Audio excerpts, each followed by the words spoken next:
Tonight on CBC Vancouver News. We heal together, we work together. The first ever National Day for Truth and Reconciliation. Thousands gather across BC and Canada in solidarity. Also, this could have been a lot worse. Unfortunately, this new variant is why a fully vaccinated Prince George woman is warning others. And between Canada, U.S., and China, we have to work this out. The dependence BC businesses have on China and why they're being encouraged to diversify. This is CBC Vancouver News.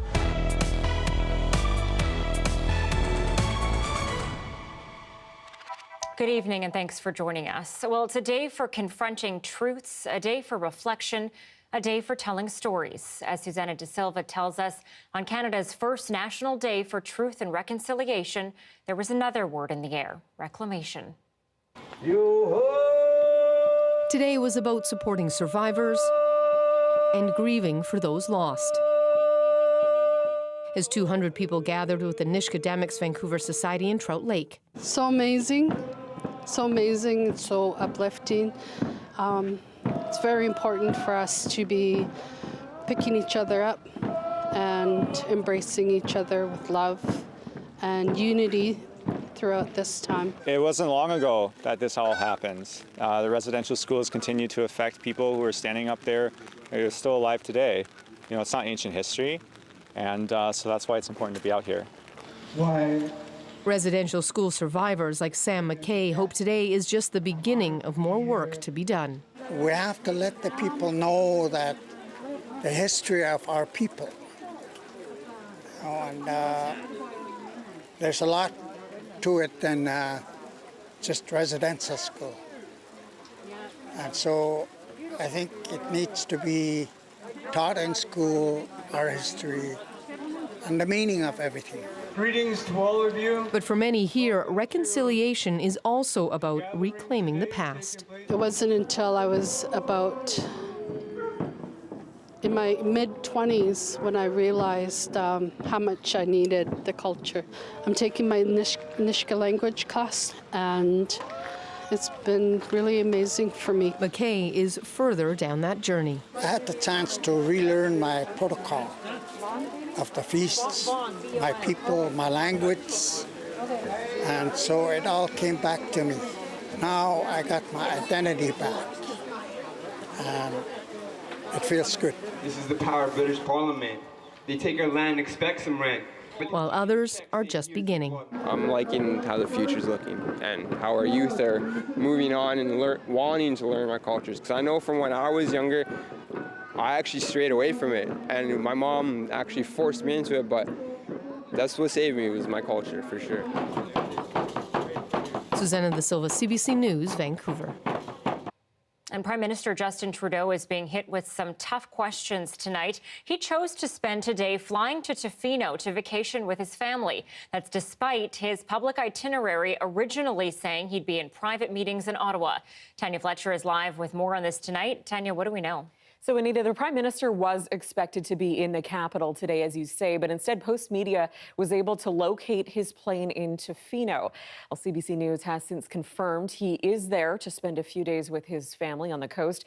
And as the story broke, you watched Trudeau's official itinerary change to instead say he was in BC.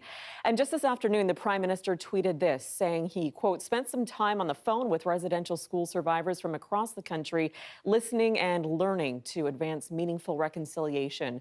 Well, last night, Trudeau was in Ottawa speaking at an event where he encouraged Canadians to reflect on the dark legacy of residential schools.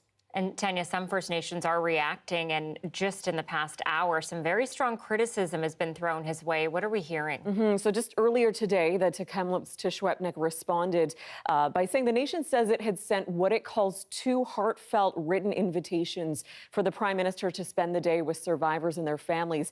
Of course, it was the 215 unmarked graves detected at the former residential school in Kamloops that has led to the National Day of Reckoning today.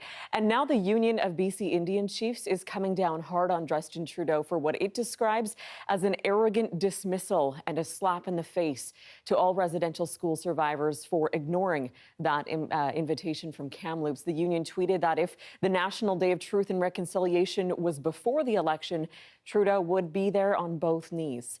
Now, in the previous half hour, we've had no response from the Prime Minister's office, but we'll keep you up to date with the latest developments. Anita? Okay, thanks, Tanya. Events commemorating National Day for Truth and Reconciliation spread across the province. In downtown Vancouver, hundreds gathered at the Vancouver Art Gallery.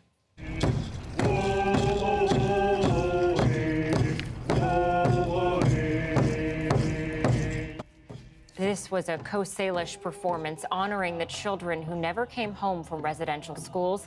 Leaders and survivors shared their grief and made calls to keep working towards reconciliation. People of different backgrounds made up the audience. Also present was the son of a student from the former Kamloops residential school. My dad only really spoke to me one or two times about his experience at the Kamloops residential school, but those memories are always going to be with me because they were so horrific and they were so, to me as a young person hearing these things, they were so unbelievable. Organizers say they also offer a message of hope. Over to North Vancouver, where members of the Tsleil-Waututh gathered this morning. As the CBC's Michelle Gassoub reports, they marked the day with a long walk, tracing the same path that children were forced to take on their way to residential school. We are one heart and one mind today. We are all one family today, and we're going to walk, and we're going to let those feelings out through our sweat. For members of the Tsleil-Waututh Nation, today was a pilgrimage, following the footsteps of children forced to attend residential school. We are retracing the steps of our survivors and the ones who didn't make it home because they used to have to walk from here to the residential school of St. Paul's. So we're retracing their steps. Among those children was Chief Jen Thomas's father. I'm here for him. I'm here for the community in general. You know, we heal together, we work together. It's an 8.5-kilometer walk from the Tsleil-Waututh Reserve to the former site of St. Paul's Indian Residential School. More than 2,000 children were forced to attend, among them Gabriel George's father. And that was a lot of hurt and pain that they had to walk into. And so today we wanted to kind of reset the course. We wanted to redo that walk, but to gather some of that strength and to become empowered through that. St. Paul's was the only residential school in Metro Vancouver. It was run by the Catholic Church and, according to records, was dangerously overcrowded. It was shut down in 1959. Now, 3 BC First Nations are investigating at least 12 children who died while attending the school between 1904 and 1913. We're healing, but this is something that's happened to some of our people that are here on this walk, and it's going to take us time to do that. And so we need patience and we need understanding. Understanding that the path to a school closed more than 60 years ago is one step towards healing.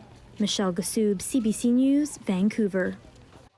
In Kamloops, a ceremony not far from the orchard where the remains of 215 children were detected earlier this year.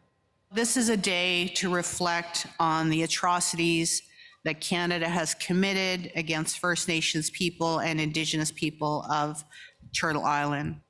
The chief of the Tk'emlúps-Teshkwetmik spoke this afternoon, criticizing a recent apology from the Canadian Conference of Catholic Bishops. If this apology is truly a commitment, then Tk'emlúps-Teshkwetmik insists on the complete and full production of all relevant documents and records in a manner and form that is useful and accessible to Indian residential school survivors. The nation followed that with a drumming circle to sing their honor song. They had invited everyone everywhere to take part and remember children who never made it home and the families that were forever changed. And this summer, as we told you, many Canadians learned the extent of harm caused at residential school. It began in June when the Tk'emlúps-Teshkwetmik announced upwards of 200 children could be buried near the former Kamloops Indian Residential School. This launched a national reckoning. The CBC's Angela Sterrett tells us how the nation is reflecting on the last few months. Standing in the shadow of an institution that once attempted to destroy their people, the Tecumlip's Secwepemc are taking back what residential school couldn't claim. We're honoring each other as survivors. We're honoring the children, our ancestors from past. As part of their healing today, they're teaching the world this honor song, once forbidden, at the Kamloops Indian Residential School.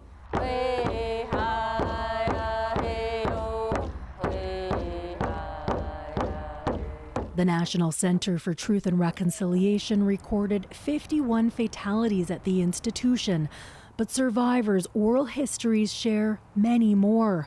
A ground-penetrating radar survey found 200 areas of interest that could be unmarked graves of children who never made it home. Tecumlip's Secwepemc Cookpee Chief Roseanne Casimir says it was emotional on every level. It was almost earth-shattering in the fact that it was reopening those traumatic wounds that they have felt so long ago. But now, she said, that truth can be told and healing can begin. Everything's changed. Ted Godfredson is the Language and Culture Department Manager with Tecumlip's Secwepemc. At residential school, his mom and all her siblings were taught to keep silent and oppress their emotions.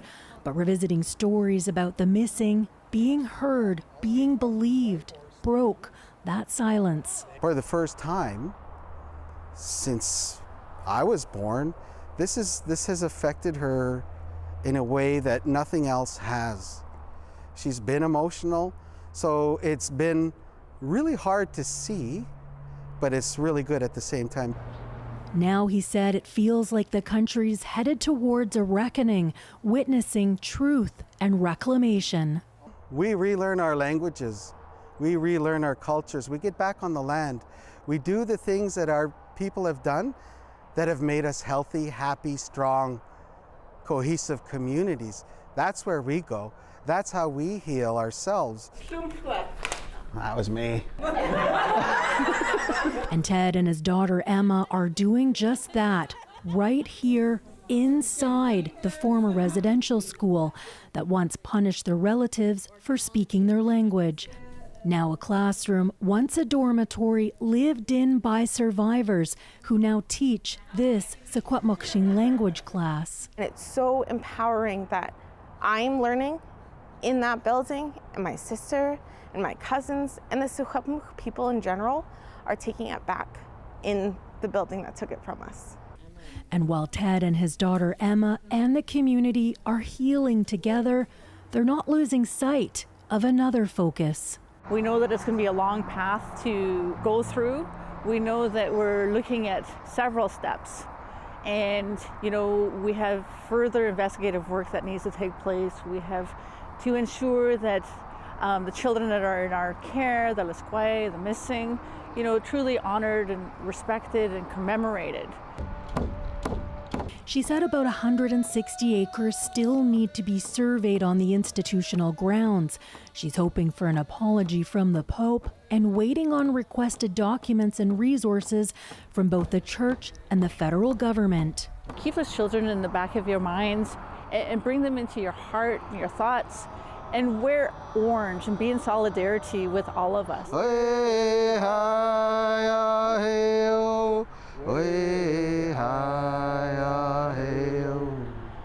Angela Sterrett, CBC News, Tecumlip's Secwepemc territory. Watch CBC tonight for a 1-hour commercial-free special to honor the stories and perspectives of Indigenous peoples affected by the tragedies of residential school in Canada. Inuk singer-songwriter, activist, and documentarian Alyssa P. is hosting the special, which includes musical tributes and ceremonies in Indigenous communities across the land. Watch National Day for Truth and Reconciliation tonight on CBC TV and CBC Gem. That starts at 8 p.m. Pacific.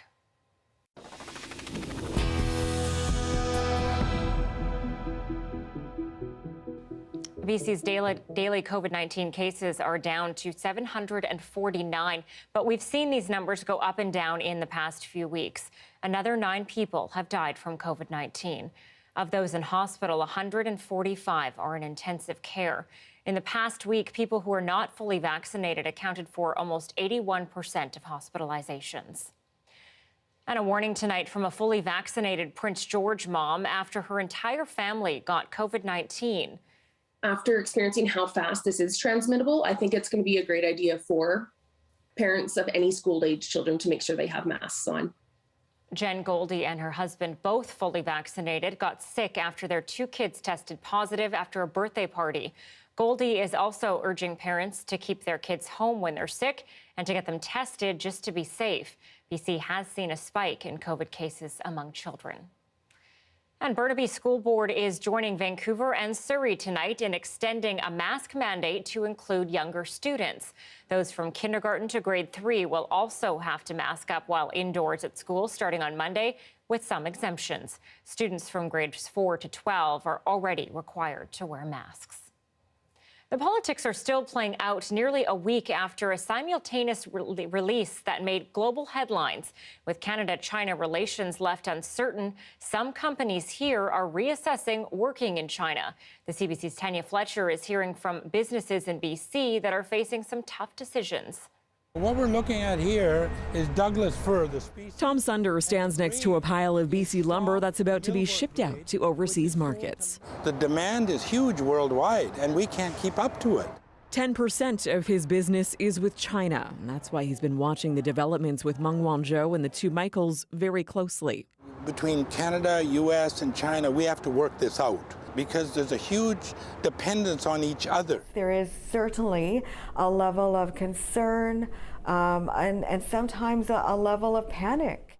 And that's why the Surrey Board of Trade is now actively encouraging companies to diversify outside of China. Some businesses are turning to third-party workers on the ground in China instead of traveling there themselves. And she says there are broader ethical considerations at play, too. The hostage diplomacy is simply unacceptable by many. We have to find a way to ensure that they're adhering to human rights. But it's not just business dealings at stake. It's business, it's civil society groups, it's universities, etc. This public policy professor says the international community is increasingly concerned about arbitrary detentions. Canadian citizens are going to be making some more complicated calculations. The anger is there, the disappointment, the sense of betrayal. It's a chill that's been building for a few years now, and one he doesn't think will soon go away. All the wood you see here is... As for Sunder, he'll consider taking his product out of China if he can find equal demand elsewhere.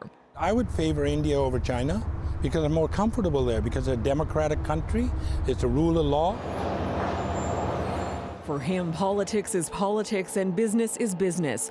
But for others, there's an underlying wariness that could have long-term implications. Tanya Fletcher, CBC News, Vancouver.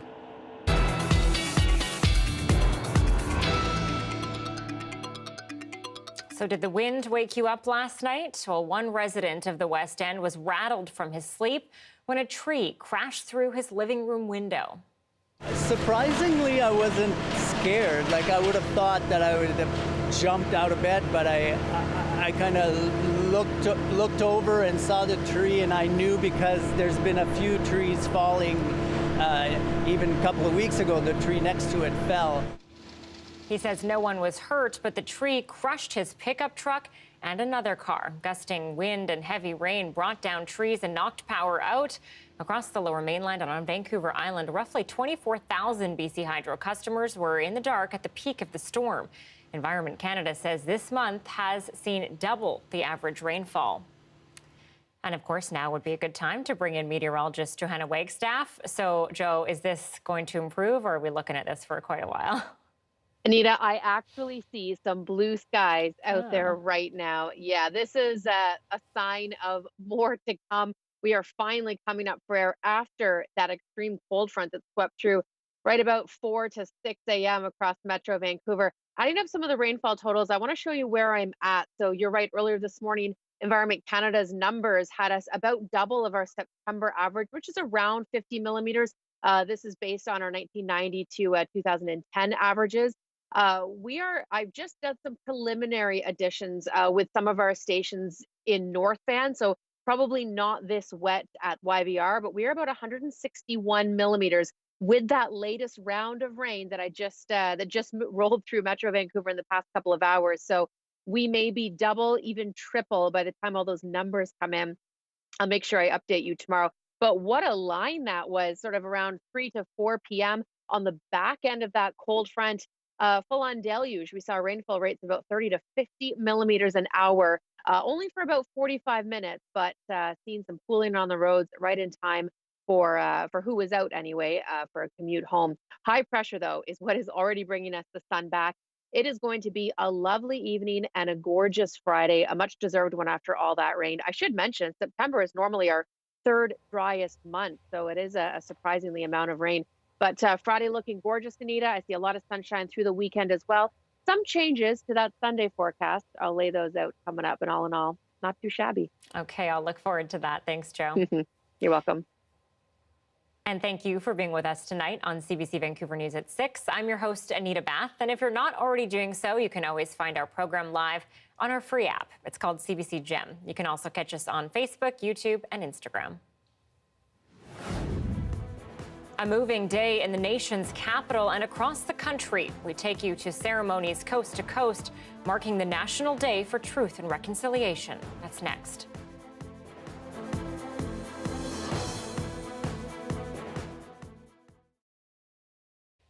Thanks for joining us on our commercial-free live stream. Well, Edmonton has been announcing new city districts and their names. The city's Southwest was the last to be named today, and it's inspired by the history of the Blackfoot people. Ward Apikokani Piotsi speaks to the importance of the bison, once plentiful across the prairies. Okay, Nistoan Nakok Aksapi, Laverne First Rider. I'm from the Blood Reserve. I'm a Blackfoot person. One of the wards that we named is Ipikokanipiotsi. It's in the southwest of Edmonton. Ipikokanipiotsi.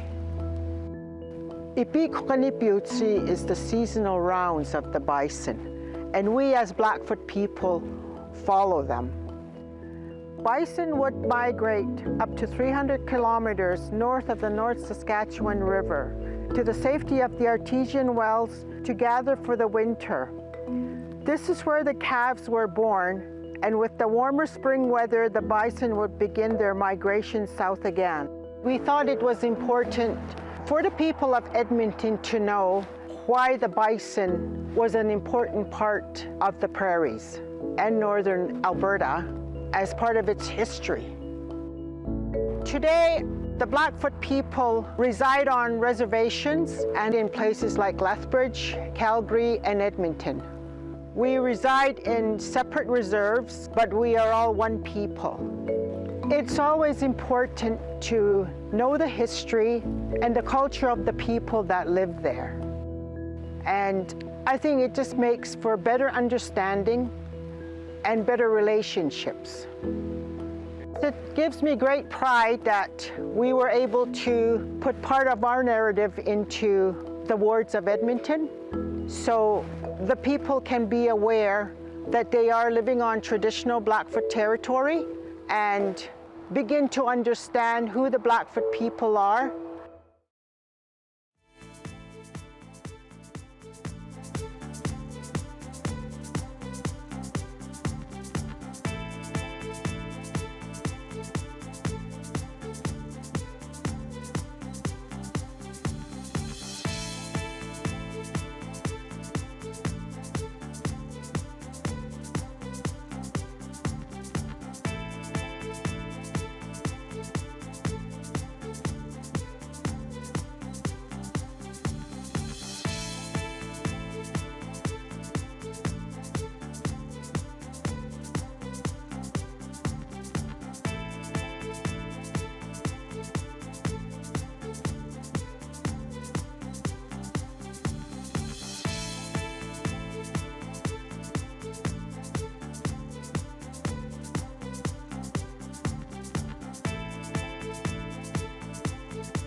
One of the largest Truth and Reconciliation gatherings happened in front of Parliament in Ottawa. Anita Bathe was there, where she heard from Indigenous leaders calling all Canadians to reflect and act on reconciliation. They gathered here, calling on all Canadians to join in the journey of reconciliation. Open your hearts, listen. Open your spirit to hear. Open your mind to understand. Understanding by reflecting on the mistreatment of Indigenous children who were torn away from their families and abused at church-run residential schools. This somber day recognizes the horror that 6,000 children died while attending these schools. Indigenous survivors, grandmothers, mothers, daughters, and others led a spirit walk to remember the children and to help support each other. My daughter's 6, my son's 8, and to hear about the atrocities of what happened to someone this size, right? Being taken as a parent, like I can't. Creating a national day for truth and reconciliation was one of the 94 calls to action by the TRC back in 2015. And for those who were a part of the commission, they say they're watching reconciliation in the process. I'm very touched by the focus on mothers and grandmothers and motherhood and that rupture which it was between those little ones and their moms, whom they would have been crying for in their final breaths. Contested history is no longer contested. It's changed history, and I see allies because we were only talking to ourselves before, and now Canadians are standing with survivors. I always say reconciliation may not be achieved in my lifetime, it may not even be achieved in my daughter's lifetime, but perhaps we might see a turn in her children's lifetime. Wow, that's still a long ways away. But today is a great start. They also hope other calls to action will soon be realized, like a national monument for residential school survivors, which would include a tomb of the unknown child. Anita Bathe, CBC News, Ottawa. For many in this country, the path to reconciliation is not only about acknowledging the past, but also reflecting on the future. Cameron McIntosh spoke with an Indigenous leader in Winnipeg about what today means to him and why he fears the point of it may be getting missed. Prayer ribbons flutter in the trees as traditional medicines grow. Wow, it's just so nice. On those boulders, an artist has drawn images revealing spirits within the stone, marking the cardinal directions. Winnipeg's Kepapamayakachek, Wandering Spirit Healing Forest, and the medicine wheel at its center was built as an act of reconciliation. In a North End Winnipeg park, a living memorial for children lost to and affected by residential schools. This place did a really good job of just honoring the natural environment. For Michael Champagne, it's about more than the past. It's about now, the future, and himself. Residential schools impacted my life because my mother went to residential schools and then all of her kids ended up in the child welfare system. As an adult, he's emerged as a community leader and advocate against Indigenous poverty, homelessness, and addiction. Cycles repeating through generations. Do you think the average Canadian sees that connection? I don't think the average Canadian understands how Indian residential school connects to those many other systems. Perhaps some of the disconnect is here, the black and white pictures we've all seen before, or the revelation of unmarked burial sites found in several provinces this summer. Sad, tragic, but to many, distant acts of a sensibility from another time. Except it's still happening. How are systems of family separation still harming Indigenous families to this day is, I think, the question we need to be asking on Orange Shirt Day. He sees it as a day of reflection, self-care, and action. I'm nervous that folks are going to look at Orange Shirt Day as just another day off, and that is my biggest fear. He sees it as a shared journey on a path to reconciliation that stretches far beyond that circle. Cameron McIntosh, CBC News, Winnipeg. And educators across the country are striving to teach students about the history and legacy of the residential school system and the impact of colonialism on Indigenous peoples. As Deanna Sumanak-Johnson reports, they're tackling difficult conversations and finding new ways to bring Indigenous perspectives into the classroom. You One of many school events this week, teaching young Canadians about Indigenous people and the truth of what happened in residential schools. Students are more than willing to learn. They're eager to learn about Indigenous perspectives, and teachers are more than willing to teach. I wanted to be. But how best to teach it to students of different grades has been a delicate balance. This educator says even the youngest learners can be taught about Indigenous life before the settlers came. Learning about the land, learning Indigenous languages, those are huge. And if in kindergarten to grade 4, if they can really develop a strong understanding of those things, when you get to contact, then you can start having some of those harder conversations about what happened. And now that will happen in Ontario. It's just announced mandatory lessons on Indigenous peoples earlier in grades 1 through 3, starting in September 2023. Our children that went to residential schools, they are the bravest people that I've ever known. What to include in the books our kids are learning from has also been a challenge for Canada's educational publishers. This publisher and retired teacher says kids who learn about Indigenous people often become their family's teachers. They're telling their parents about residential schools, or they're telling their parents about some other aspect of Indigenous history that they may or may not have known. This is what the true essence of reconciliation is. It's educating others. On our home screen, we have a collection related to the National Day for Truth and Reconciliation. One thing helping educators make that shift, quickly updated online learning materials so they don't have to wait years for textbooks to be reprinted. So when you wait to change those things on a publishing cycle, you're losing a generation. And let's face it, if we can't have truth in the classroom, what chance do we have in society? A sentiment key to reconciliation. Deanna Sumanak-Johnson, CBC News, Toronto. He's long been a champion of telling the truth behind Canada's residential schools. We hear from survivor Eddie Charlie on how people can help, and the first step, he says, is to listen. That's next.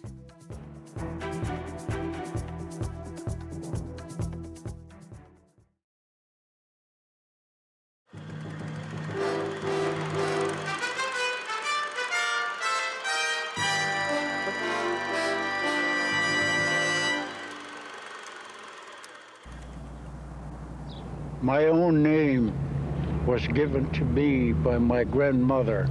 My name is Tsatswana, and my other name is Nawanath. I was called up to the Shuswap country, and they made me an honorary chief of their tribe, and the name they gave me was Nawanath. Now, my other name was Hatsqawa, which means good-hearted. And this was given to me at a potlatch in North Vancouver. Those are the three names that I'd like to mention that I hold. When my time comes, I'm going to give it to one of my children or one of my grandchildren. Just a few years back, this was the territory of the Tsleil-Waututh people from the Second Narrows all the way up the arm to Indian River. Tasnachim chinwatkwaya nataspahim.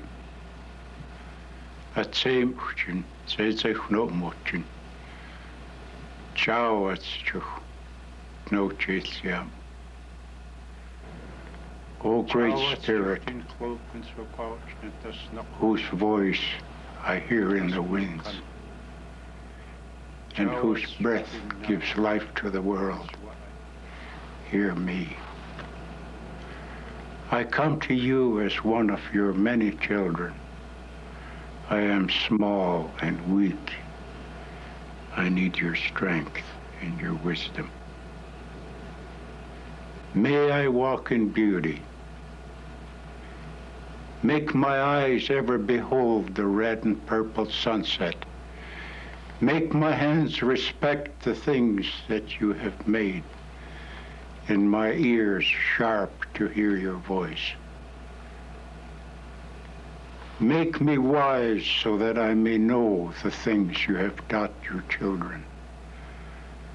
the lessons you have hidden in every leaf and rock. Make me strong so that not to be superior to my brothers,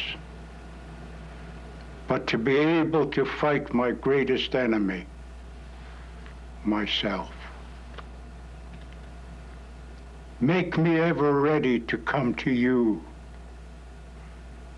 with straight eyes, so that when life fades as the fading sunset, my spirit may come to you without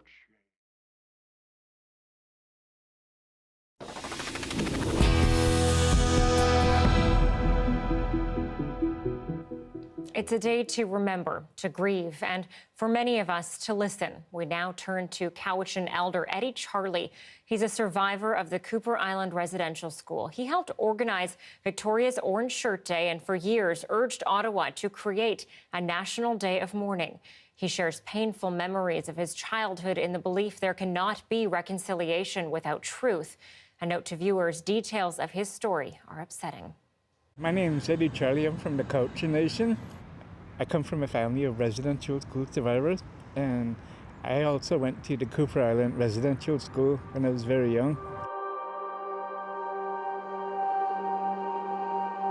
First of all, before I went to residential school, I lived a really close connection to the land with my grandparents, my parents, and my grandfather and my grandmother taught us about how to use the land, the animals, the plants, the water, and they always talked about how we have to respect the land, and that was an important part of my identity. When I was taken away from my home and placed in residential school, the first thing they did was the priest said, "Everything your grandparents taught you is evil. Everything your grandparents gave you is full of sin." And I did not know what the word sin meant. And when I finally learned what it meant, I began to hate myself even more then.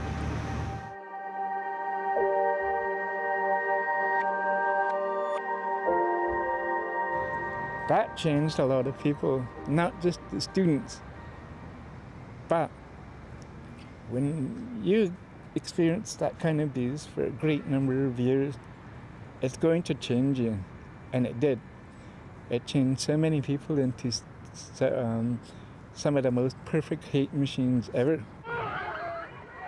When they were allowed to go back home, they took that hate with them into their community, and it had an effect on their family, themselves, and the community around them. Through that hatred, it grew into something else. Now the Indigenous people start hating the Indigenous people for the way they were behaving. It wasn't just boys or girls that were hurt in a residential school.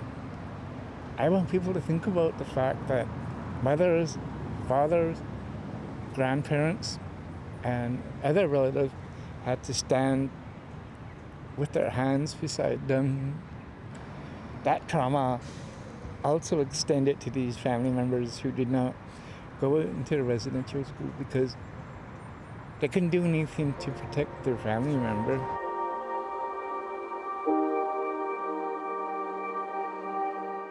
I started to notice the empty beds.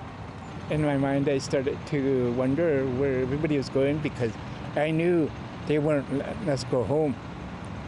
And when I asked one of the older boys what happened to some of the children, the first thing he did was he just went like that. He didn't say nothing, and then he walked away. I went to Cooper Island, and they found 160 unmarked graves in there. And it really sickened my mind that we were walking around on the grounds where children were buried. I think it had a huge impact on other survivors. I have been so messed up in the past 6 weeks that my whole body is just suffering right now. And I haven't had the opportunity to take care of myself.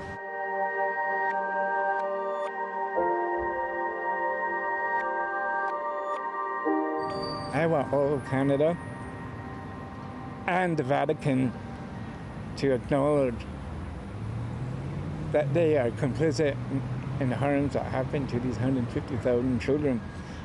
And it's an opportunity for them to come to us and help us begin healing. My heart cries out in sadness that it took a tragedy for them to honor, respect, and pay tribute to these 150,000 children, the ones who went to the school and the ones who didn't make it home. As sad as I am, I can't help but feel a little bit happy and hopeful that now maybe change can happen. So those are my thoughts. And I can't speak for every other residential school survivor because we're all in different stages of healing yet. And I still have a lot of healing to do on my own. Despite the fact I've been sober for 25 years, it doesn't mean that I'm not angry anymore, because I'm still angry and I'm still resentful that these things happen to me, because everything that I told you, the physical abuse, mental abuse, and the sex abuse, all that happened to me as well. And I'm still like, why did it happen to me? Why did it have to happen to so many children? Why did the government choose to assimilate and commit genocide against the people of these lands by targeting children? And I'll never understand that, and I'll never be able to say, I forgive that. The National Stat Holiday is an opportunity for everybody to understand it now. And I hope conversation grows from this day. Stories like this are upsetting and can remind people of difficult times in their lives. Crisis lines are offering support for survivors and their loved ones. The 24-hour Indian Residential School Survivor Society can be reached at 1-866-925-4419. Premier Jason Kenney is saying Alberta has seen a plateauing of case counts, but that's not stopping him from issuing new orders for public employees. That's next. And at 6:42, you are looking at a live shot of Vancouver City Hall. It will be lit up orange later tonight to mark the day. And weather-wise, it was a wild day on the South Coast with plenty of rain and some sun to top the day. Johanna has a look at the full forecast next.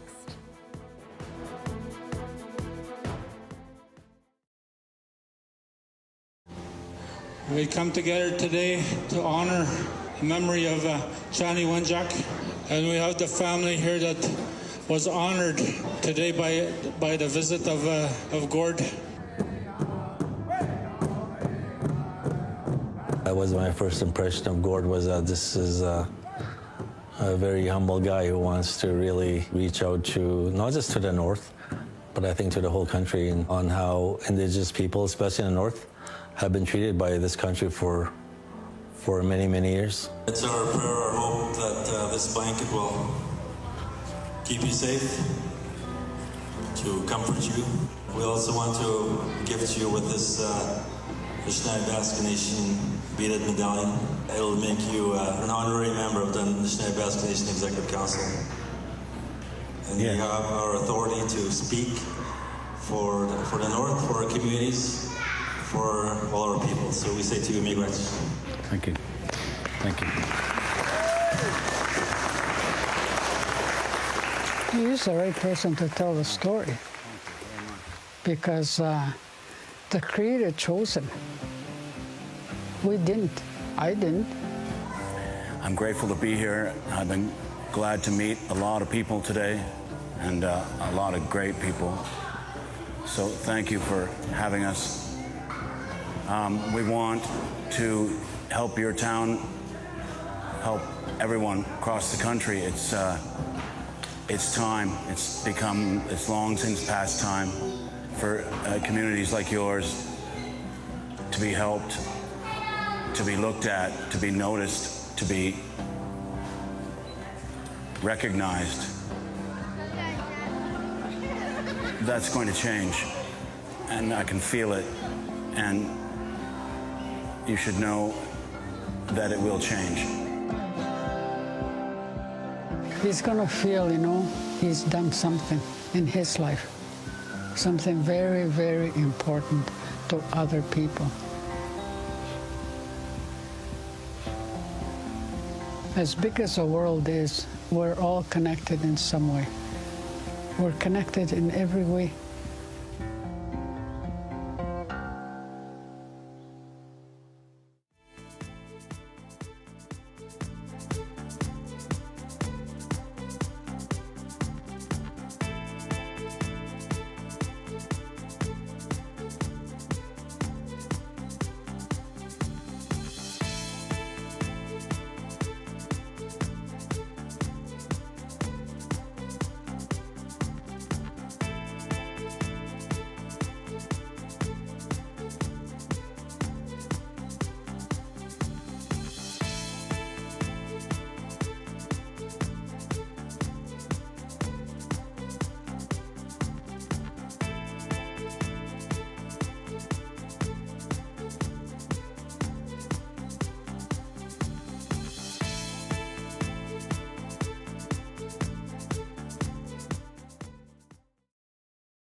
Meteorologist Johanna Wagstaffe is here now with the forecast. And Joe, I finally brought an umbrella today after getting caught multiple times this week, and I didn't even have to use it.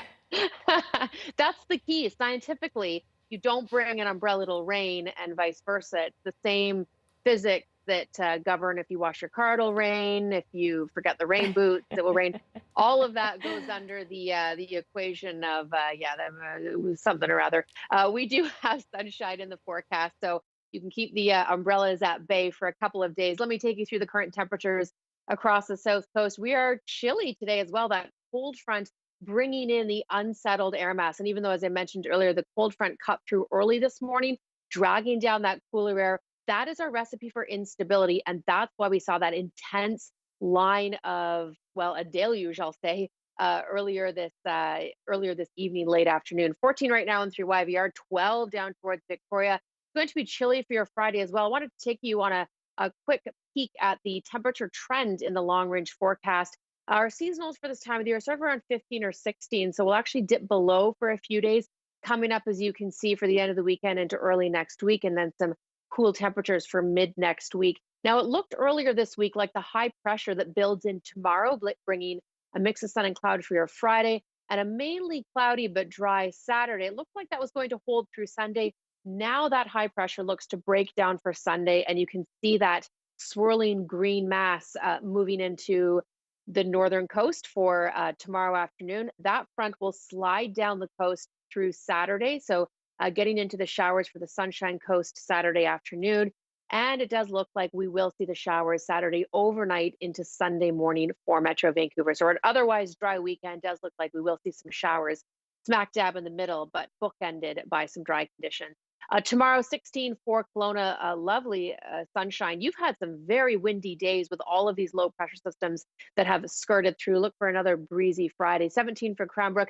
Lots of sun up towards the Prince George and Peace region, and Prince Rupert. That's another 25 plus millimeters for you with the next storm system that moves in. So not a bad looking couple of days. Again, we'll look for that rain Saturday night into Sunday morning, maybe some clearing.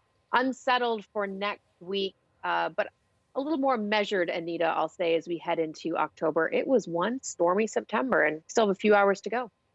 No kidding. Okay. Looking forward to October, Joe. Thanks. Me too. You're welcome. Now to Canada's COVID story and the continuing, Manitoba, we're going to now, which has the lowest vaccination rate of any health district in the province, and quite possibly the lowest or one of the lowest in Canada. There are a lot of reasons for this, but as the CBC's Ian Fraze explains, a suspicion of government is high on the list. When your closest neighbor can be a kilometer away, a divide is natural. But it's different with COVID vaccines. It appears the rural municipality of Stanley is not a community divided like outsiders think, but a community united. Willie Penner and his family live in a bubble of the unvaccinated. All my friends and my family that I have, they all agree with me, yeah. He's not alone. In Stanley, some 100 kilometers south of Winnipeg, only 24% of eligible people have received one dose, probably the lowest in Canada. Doctors repeatedly say vaccines are effective, but residents say the more they're pushed, the more they resist. The Bible says we should do what the government says, but it's only if the government does the right thing by God. The community is mostly Christian, conservative, and white. Mennonites were drawn here because of a promise, an exemption from military service and full control over education. Over time, some of those promises were eroded, and their distrust of authority has grown. There is this long history of worrying about the government extending its reach into your community. In Stanley, vaccine hesitancy cannot be attributed to a single cause. Not everyone's escaping a government who they think is infringing on their rights. Big question. There you go. Candace Grenier likes a small town life, comforted that others feel the same about vaccines. At first, she was worried of pushback to her cosmetics company. But the honest truth is our business has only grown. Health officials warn about the consequences of low vaccine uptake. Half of all COVID cases come from the region, though it's only a small portion of Manitoba's population. If we don't do something to limit the transmission of this virus, we're going to see significant strains on our healthcare system again. Stanley residents told us they shouldn't be villainized for their vaccine positions. They won't cave to the animosity ripping people apart. Ian Fraze, CBC News, RM of Stanley. In Alberta, days after turning down outside help, Premier Jason Kenney has reversed course, accepting aid from Ottawa and Newfoundland and Labrador. But as Aaron Collins shows us, the pressure, strain, and stress the deadly fourth wave is causing in that province is being felt by just about everyone. The ups and downs of life in a pandemic. Zav Mathieu knows them well. The 4-year-old has epilepsy. His doctors say he needs surgery to prevent brain damage from seizures. But hospitals bursting with COVID patients mean he and his family have to wait. Right now, we don't know if it's going to be tomorrow, next week, or in 2 months. The worry that without surgery soon, Zav will struggle to develop down the road. To imagine that our 4-year-old is at the peak of his cognitive development right now, and the rest is just going downhill. That's really sad to think about.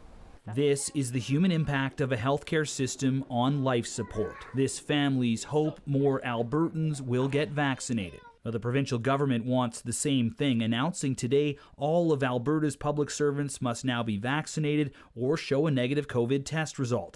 Over 200,000 more Albertans now have protection due to COVID vaccines over the past 3.5 weeks. That's great news, but we have to keep the momentum going. A move sure to stir up opponents of vaccines in the province. Anger at the way the pandemic has been handled runs deep here.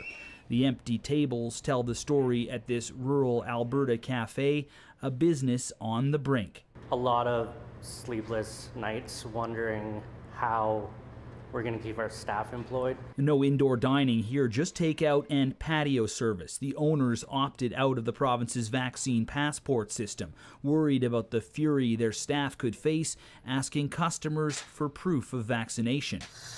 Steamed by the government's handling of this pandemic. The whole open for summer thing, it was great. I didn't believe it because I don't believe them anymore. There's only so many times they can lie to you, and at this point, that's all it's been, is lies. Many Albertans clearly frustrated, caught in a relentless fourth wave they were told would never come. Unsure if a government that dismissed even the possibility of this crisis can be trusted to lead them out of it. Aaron Collins, CBC News, Calgary.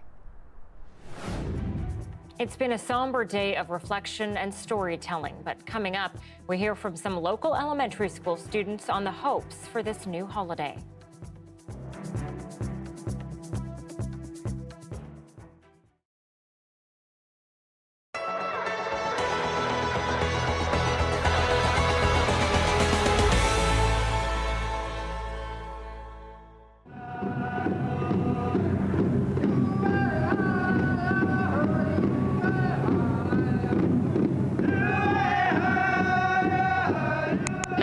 inspired by Parks Canada to do their first, I believe, traditional sources study to go all through the Maritimes and Atlantic provinces, seeing how parks could interpret more of the Indigenous history, how they could make much more involvement with Mi'kmaq communities. But it changed my whole perception of the landscape. That was the biggest thing for me. A whole different way of perceiving the landscape. So very powerful all around for everybody. These are real gems. These are opportunities for young people in our communities to actually sit and listen. And it moves me to the core because these could have been easily lost. I said, the hell with you. I said, why should I be? They even told me this, that there'd be no schools here. There'd be no doctors here. Here. He says, we're going to dissolve completely. I said, we can't do that. I said, reserve will be reserve all the time. I said, why the hell did we fight for freedom when we can't get freedom? You guys coming over to push it around. I told him, the hell with you. I said, I'm not going. People have told me they've cried to just hear the strength of their grandparents and great-grandparents, how strong. And so there's just such power to see that these traditions that were happening back then, that were being kept going, are still being taken up by the young people today in all sorts of fields. So it's just powerful. I personally felt that these archives were so important for us to work with Trudy on, to bring them to light, to have Indigenous and non-Indigenous people actually experience them. Maybe they can learn something. Maybe they can take something away and recognize that we are all in this together. We are all treaty people, and maybe that some of these archives can help be one of those aha moments, even if it's just one individual. The fact that Trudy was willing to bring these forward, and there's been a lot of time and effort put into a lot of this work, and there's still a lot of work left to do. And the fact that, these are now available for community as a whole, that's exciting to me. That is a new bridge being built.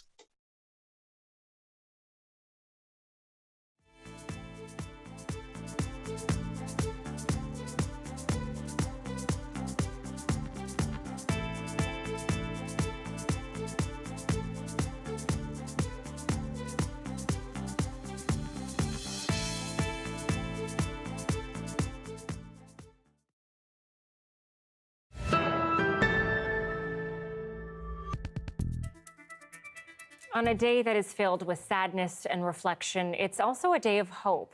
Our CBC team went out to speak with some students at Simon Cunningham Elementary School in Surrey to ask them what the National Day of Truth and Reconciliation means to them. Here's what they had to say.